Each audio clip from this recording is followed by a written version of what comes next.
A local ambulance company is speaking out tonight for the first time after startling accusations about a part-time employee.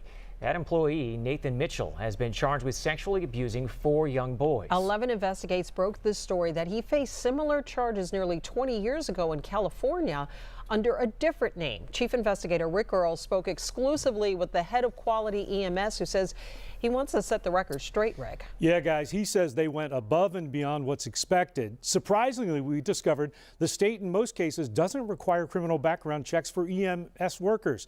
But most EMS companies do them anyway. Quality EMS did one on Nathan Mitchell and didn't find anything. It was a shock for us because we had a very good employee who had a stellar record here, gave great patient care, passed all our background, state police, child abuse checks. And then when the news broke, the crew took it pretty hard, and most of the staff, that somebody like that, they couldn't believe it was. They couldn't believe the man they work side by side with here at Quality EMS in Mars is now accused of sexually abusing 4 children under the age of 13. Director Conrad Pfeiffer says the allegations had nothing to do with Quality EMS. But just about a week before police filed charges, Pfeiffer got a tip about Nathan Mitchell's past, that he faced similar charges in California 18 years ago when he was known as Hollywood talent manager Josh Workman. Pfeiffer confronted him. He told me everything about California. He came clean about California. He came clean about California. He came clean about his past history, the record. They don't call it expungement. They have another name for it, a pardon. And he told me all about that. Wow, you must have been surprised. It was astonishing to me. 11 Investigates searched the name Joshua Workman and obtained publicly accessible court records showing Workman was granted a certificate of rehabilitation and pardon in 2020 for a misdemeanor conviction in 2008 of annoying or molesting a child under 18.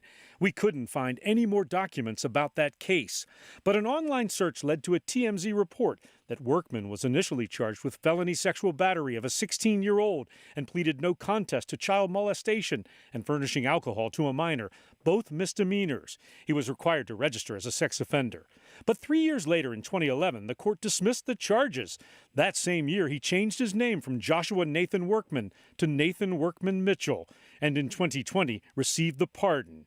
He moved to Pennsylvania with his wife and kids, where he worked at a hospital. He was also active in the community, serving as a volunteer firefighter in Adams, where officials said he underwent the required background checks, as well as an EMT for Mars Youth Football.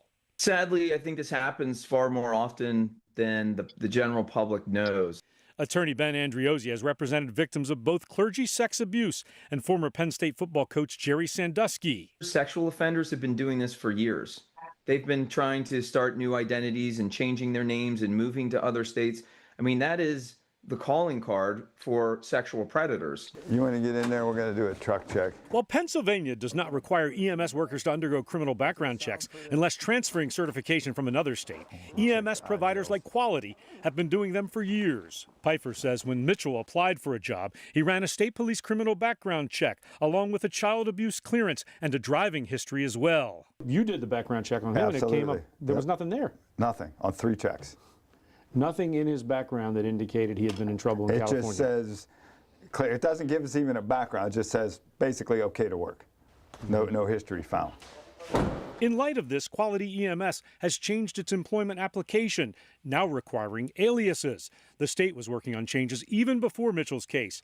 Beginning January, all new EMS applicants now required to undergo an FBI background check with fingerprints. We're trying to be proactive, make sure, 1, this never happens again, 2, that we did our due diligence, and 3, that if anybody is working anywhere else in the state that may have a similar type background, that's not overlooked either. Now, after speaking with legal experts in California, they tell me the pardon essentially wiped his record clean, and he didn't even have to report it on a job application. They say it's like it never happened. He will have to answer, however, to those charges in Butler County. Live in the studio this evening, Rick Earl, Channel 11 News.